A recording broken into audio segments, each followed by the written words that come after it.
బులెటిన్లో డీటెయిల్స్ చూస్తే దివ్యాంగుల విషయంలో ప్రభుత్వం మానవీయ కోణంలో పనిచేస్తోందని సీఎం రేవంత్ రెడ్డి అన్నారు. హైదరాబాద్లోని జ్యోతిరావు పూలే ప్రజాభవన్లో బాల భరోసా పథకం ప్రమాణం పథకం ప్రారంభం కార్యక్రమం నిర్వహించారు. క్రీడల్లో దివ్యాంగులు రాణిస్తున్నారని సీఎం హర్షం వ్యక్తం చేశారు. దివ్యాంగులైన క్రీడాకారులను ప్రోత్సహిస్తున్నామని, దివ్యాంగులను వివాహం చేసుకుంటే ఆర్థిక సహాయం అందిస్తున్నట్లు కూడా వెల్లడించారు.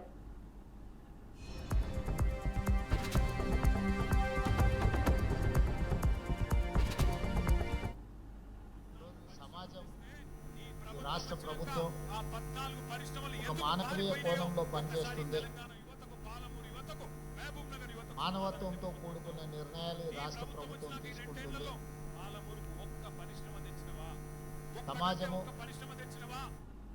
ఈరోజు సమాజం ఈ రాష్ట్ర ప్రభుత్వం ఒక మానవీయ కోణంలో పనిచేస్తుంది. మానవత్వంతో కూడుకున్న నిర్ణయాలు రాష్ట్ర ప్రభుత్వం తీసుకుంటుంది.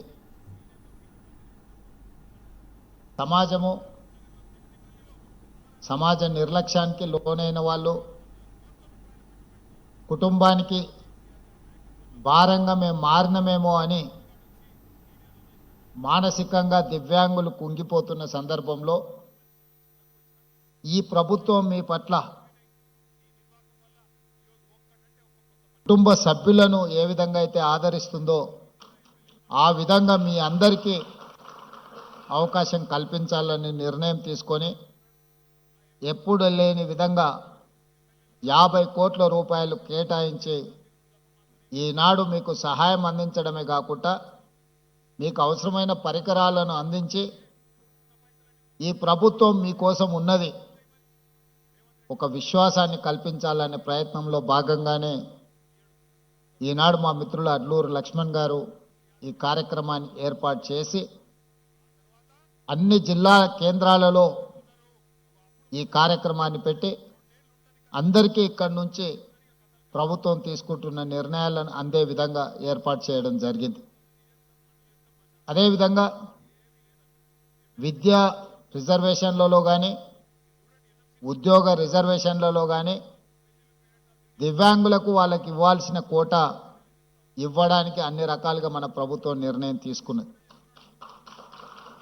ఇదే కాకుండా దివ్యాంగులే పెళ్లి చేసుకుంటే ఆర్థిక సహాయాన్ని 2 లక్షల రూపాయలు ఇవ్వాల్సిందిగా రాష్ట్ర ప్రభుత్వం ఈరోజు నిర్ణయం తీసుకొని మిమ్మల్ని ప్రోత్సహించే విధంగా, అదేవిధంగా దివ్యాంగులను ఇతరులు పెళ్లి చేసుకున్నా కూడా ఆర్థిక సహాయాన్ని అందించడం ద్వారా ఈ సమాజంలో దివ్యాంగులకు ఈ సమాజం మమ్మల్ని నిర్లక్ష్యంగా చూస్తుంది, మా పట్ల ఈ సమాజానికి ప్రేమ లేదేమో, గౌరవం లేదేమో అనే అనుమానాన్ని దూరం చేయడానికి ఈరోజు ఈ కార్యక్రమాలు తీసుకోవడం జరిగింది. ఇవే కాకుండా ప్రభుత్వ నియామకాలలో, అదేవిధంగా ఈ మధ్యకాలంలో క్రీడలలో కూడా దివ్యాంగులను రాణించే విధంగా పారా ఒలింపిక్స్లో మెడల్ సాధించిన ఒక అమ్మాయికి గ్రూప్ 2 ఉద్యోగం ఇచ్చి దివ్యాంగులు కూడా క్రీడలలో రాణిస్తే ప్రభుత్వం ఉద్యోగం వస్తుంది అని చెప్పి ఈరోజు మన ప్రభుత్వం నిర్ణయం తీసుకొని అన్నీ బాగున్నాయి. ఈరోజు సమాజంతో పోటీ పడడమే కష్టమైన పరిస్థితులు ఉన్నాయి.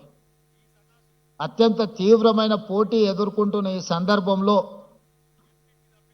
ఈ తీవ్ర పోటీ ఉన్న సమాజంలో దివ్యాంగులకు అవకాశాలు రావేమో అని బాధపడాల్సిన అవసరం లేకుండా అది విద్యలో కానీ, ఉద్యోగాలలో కానీ, క్రీడలలో కానీ దివ్యాంగులు ఏమాత్రం రాణించినా వాళ్ళని ప్రోత్సహించాలని చెప్పి ఈరోజు మా ప్రభుత్వం పనిచేస్తుంది. మీరందరూ ఆత్మస్థైర్యం కోల్పోకుండా ప్రభుత్వం కల్పించే అవకాశాలను సద్వినియోగం చేసుకొని జీవితంలో ఎదగాల్సిందిగా మీ అందరికీ సూచన చేస్తున్నా. మనందరికీ ముఖ్యంగా దివ్యాంగులకు ఒకరే ఒకరు స్ఫూర్తి ఈ ప్రాంతం నుంచి సూదిని జైపాల్ రెడ్డి గారు. ఈ దేశంలోనే ఒక మేధావిగా youngest South Indian best parliamentarian award పొందడమే కాకుండా పరిపాలనలో పట్టు సాధించడమే కాకుండా భాష మీద తనకున్న పట్టును నిరూపించి భారతదేశ పార్లమెంటులోనే ఉత్తమ పార్లమెంటేరియన్గా వారు రాణించగలిగారు. ఏ రోజు కూడా ఆయనకు వైకల్యం ఉన్నది అన్నది ఆయన ఎప్పుడు ఆయన ఆలోచనలో కూడా రానియలేదు. ఈరోజు తెలంగాణ ప్రాంతం నుంచి లేదా తెలుగు మాట్లాడే ప్రాంతాల నుంచి ఒక పివి నరసింహారావు గారు, ఒక నీలం సంజీవరెడ్డి గారితో సమానంగా జైపాల్ రెడ్డి గారు రాణించి ఈ సమాజంలో గౌరవం తీసుకొచ్చిండంటే ఈరోజు దివ్యాంగులు అందరూ కూడా జైపాల్ రెడ్డి గారి యొక్క సక్సెస్ను స్ఫూర్తిగా తీసుకోవాల్సిన అవసరం ఉన్నది. ఈరోజు సమాజం, ఈ రాష్ట్ర ప్రభుత్వం ఒక మానవీయ కోణంలో పనిచేస్తుంది.